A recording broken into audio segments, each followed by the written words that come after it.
Hello. Good morning, Seoul.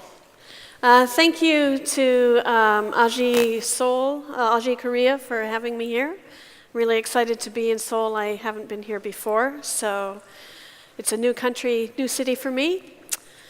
That's what I need, this thing. All right.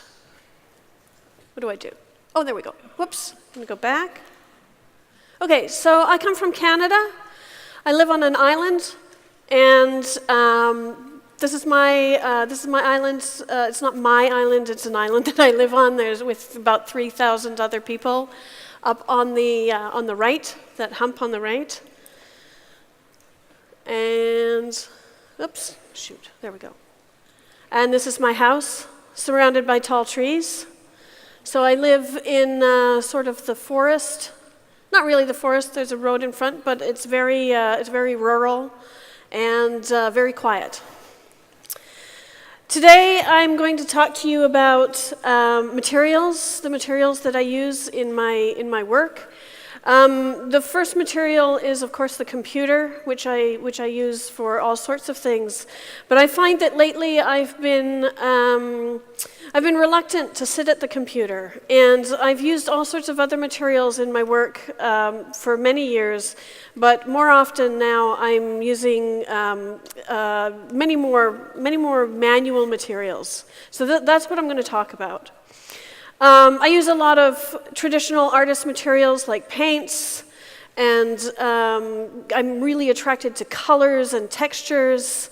I go kind of crazy when I get into an art supply store. I see all the wonderful things that you can make art with, and I want to buy them all. I have practical materials like inks and sizes and things that cut. I have paintbrushes, many paintbrushes. Oil paints, more oil paints, and here's a piece that I made is an oil painting. This was for a cover for a book, and I really love the texture and the richness that you can get from oil paints, the luminosity. There's the actual cover. I think that's all right, okay. Here's another painting that I did quite some time ago, again for a magazine, and another one.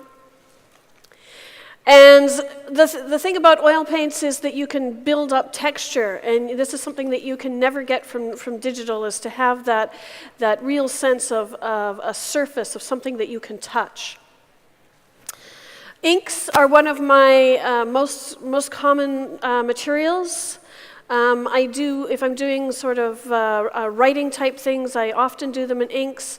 I'm not a calligrapher. I don't take a pen and use it as a calligrapher does. I draw first, and then I ink in the drawing. Sometimes I write with inks. This again is not. This doesn't really count to me as calligraphy. It's really just kind of handwriting. But I suppose technically you could call it calligraphy. Sometimes I use the inks as almost like paints, ink drops.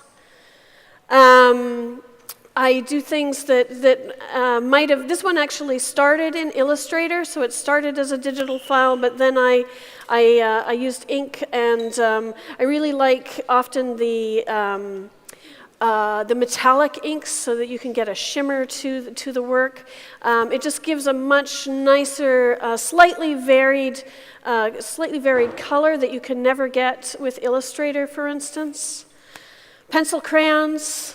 I do quite a bit of work in pencil crayons. Sometimes lettering, sometimes not. This is a piece that I did where I drew the letters of the alphabet as though they would appear in grapes, and this is done in pencil crayons. I did the full alphabet, and then in Photoshop I arranged 2,200 of them to make a poster that has all sorts of words and names in it. I really like the different ways you can use pencil crayons. You can get, again, different textures, different techniques, different ways of bringing up the color, laying down color, different ways of making forms. I have no skills in 3D modeling, but with a pen or a pencil or a pencil crayon, I'm quite good at it. I'm much more comfortable working that way. I also use watercolors, sometimes just straight watercolors, sometimes watercolors combined with pencil crayons. So I quite often like to put down a wash of watercolor and then put the pencil crayon over top of it. It brings the colors of the pencil crayon out. This says Jan 60. It was for my friend Jan's 60th birthday. Again, the ability to model with the colors, the ability to make sort of 3 dimensions on a flat surface of paper. This is a pattern of snakes, also done in pencil crayon and some watercolor. And I also have watercolor pencil crayons, which I haven't used yet, although I bought them about 5 years ago in Porto, Portugal. But I will use them.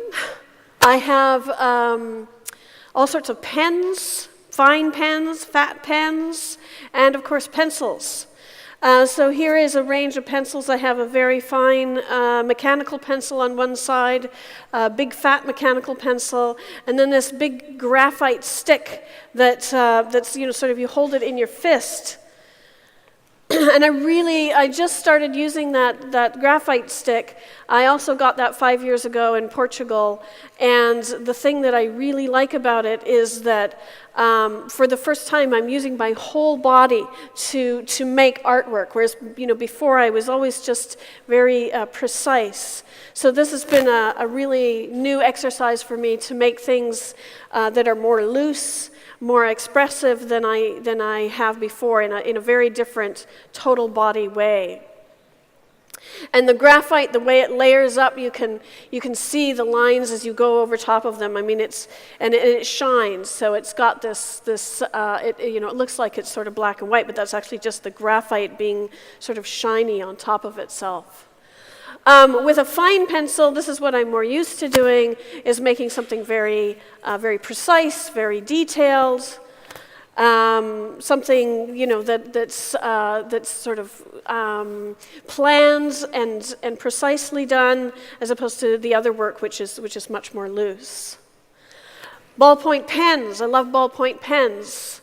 Any teenager will tell you how much fun it is to color with a ballpoint pen, to build up color, especially the darks. When you go over and over something with a ballpoint pen, it gets this incredibly nice, rich color. This is a 50, 60, and 70 inside of each other. And sometimes just one color ballpoint pen, sometimes several colors. Sometimes just black and white. A while ago, I got obsessed with painting my fingernails, and I really got into nail polish. And the thing that I love about nail polish is the colors are so rich. I don't do this anymore because I have a dog now, and so you need to be able to keep your fingernails. You have to kind of like be careful with them for a while, and with a dog it's impossible. But so I also use the nail polish sometimes in combination with other materials to make things. This is a book cover, and here's a close-up. So I had a printed page, and I used nail polish and ballpoint pen and all sorts of other things to block out some of the letters and just kind of make a decorative thing out of that. Glitter. I love things that are shiny. I'm attracted to them like some birds are. This is a piece that I did many years ago. It's just done straight in glitter. I also have a collection of feathers that was given to me maybe a good 25 years ago by my brother, this collection of feathers. And this I used to make, this is done digitally. I scanned the feathers and then in Photoshop created this pattern. The pattern is wallpaper that has been made by a company called Maharam, and this is what it looks like on a wall. All sorts of things end up finding their way into my work. This is cake decorations. So these are some pieces that some designs that I made with cake decorations, photographed them, and then arranged them into, this was wrapping paper for a printing company a few years ago. All sorts of things from my kitchen and my regular life find their way into my work. So this is cereal. The cereal that I eat in the morning for breakfast got turned into work. Sugar. A few years ago, I did some work with Stefan Sagmeister for one of his pieces, and I used sugar. This is just laid down on the page. It's done freehand. I'm manipulating the sugar, take a photograph of it, and then move on to the next one. I really like tin foil. Tin foil is, well, it's shiny, and I like things that are shiny, as I mentioned. But the thing that I really like about tin foil is that you can make one piece and then photograph it in different lighting conditions, and it looks completely different. So, it's really fun to play with that, play with the light, and sometimes I work with the tin foil just straight as it is. I draw into it with a ballpoint pen or something, and in this case, I've covered the tin foil in black ink and then scratched the black ink out of the tin foil. In this case, I've got the black ink and I've just worked into the tin foil with a ballpoint pen. Again, more food things. You never know what I'm going to find to work with. This is pasta. I have a large collection of pasta. This was for my book, I Wonder, which was published in 2010. So these are borders around the pages that are made all in different kinds of pasta. Again, it's done freehand. It's not glued down. I just make the arrangement, take a photograph of it, and then, of course, the text is put in digitally. Screws and nails, things that I have around the house. This was for a magazine. They needed some percentage numbers, 71%, 57%, 80%. And sometimes I use all these things together. So this was for a conference in the United States, and I made these things that were sparks. The title of the conference was Sparks of Brilliance. So I used all sorts of different materials to make different sparks for the conference. Some of them alive, some of them not. I have a collection of dead things, of plants and things that I will sometimes bring out to use for things. I will also, again, combine these things together, take photographs of them. This is from a set of business cards that I did for myself. I've got the nail polish in there. I've got a dead leaf or a petal, buttons, ribbon, paper clips, feathers, more buttons, various things. So I really like making these little constructions and, again, photographing them in different lighting. This is an old piece that I did using plants that grow around my house. So these were mostly collected from where I live. These were scanned individually and arranged digitally. But this is a piece that I did in Chicago for a show that I was doing, and I arranged this on a table in the actual gallery. So on the opening day of the gallery with the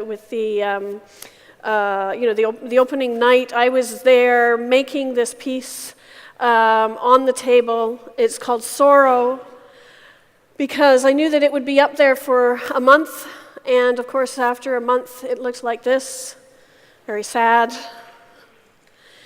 Dirt. I collect dirt from around the world. I'm sure I'll be collecting dirt somewhere in Korea, I hope, anyway. So this is my dirt collection. This is a piece I made last year, again for AGI when we were in Switzerland for the poster. So you can see my dirt arranged around there, and the piece that I made, which was just arranged on that piece of paper, done by hand, not glued down. There's a close-up of it, and another close-up. And there's the whole poster. It says coexistence. And that was after I folded the paper and it was finished. A little while ago, I became obsessed, well, not obsessed, I'm always obsessed with things, but I had this idea that I wanted to use My Little Pony hair. So I thought I was going to have to buy, let's say on eBay, a whole bunch of My Little Ponies and scalp them. But then I realized that you can actually buy My Little Pony hair. So I bought a whole bunch of it. It's really, really beautiful. It's soft. It's brightly colored, and I used it to make this piece. I did this in needlepoint. It's called Lost Child. Sequins. There's a piece I did with sequins. Not that successful, but I'll try again. Colored twist ties and wire and all sorts of things. I used that in an assignment to make an image on the theme of experiment. So this was a sort of scientific experiment I made, fake experiment with all these things. I'm really into stickers. I'm hoping to buy some stickers here in Korea, perhaps at the market. This is a piece that I made called Obsession. It's made all with stickers. You can see up close.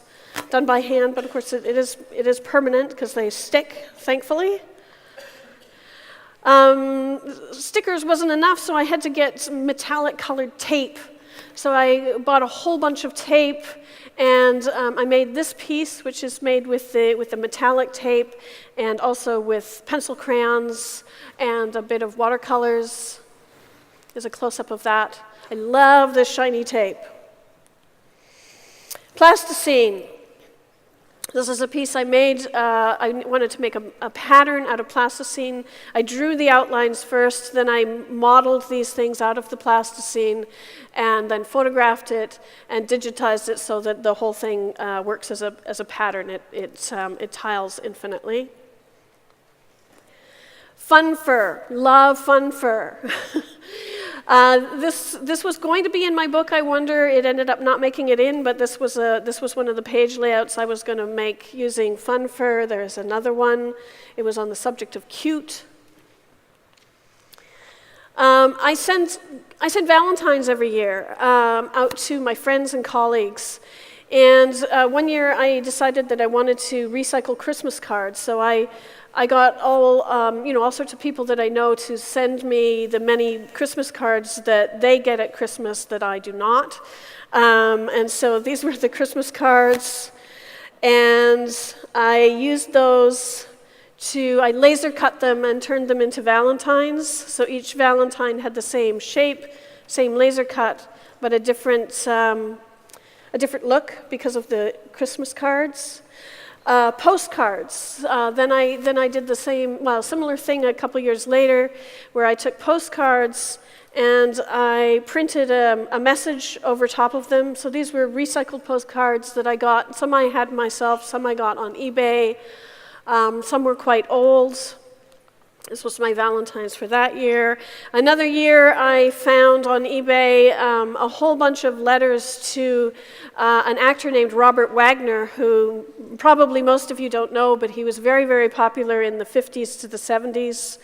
So I had 400 letters to Robert Wagner that I bought on eBay, and I used those. I put my own stamp, my own rubber stamp on them, and sent them out as my Valentines that year. And then this year I did, found photographs. So I had a whole bunch of photographs, again, that I got on eBay. I paired them with text. I'm running out of time, so I can't go into it too quickly. But I made these kind of little stories about them and sent those out this year. I have beads, I have, string pearls, I've got embroidery thread, I've got buttons, I've got all sorts of stuff stashed away. Ribbon, here's a piece that I did in ribbon. This was the experiment, and this was the final piece. That's a very recent piece, done just with weaving ribbon together. And recently I'm doing some pieces that I can't show you the whole thing of because they're secret, but they're coming out, that are again done using all the different materials, embroidery, buttons, pasta, beans, lentils, screws, nuts, little pieces of jewelry, pins, all these things. As usual, I just arrange them on the page, take a photograph of them. Here's a picture of my dog. This means we're done. Thank you.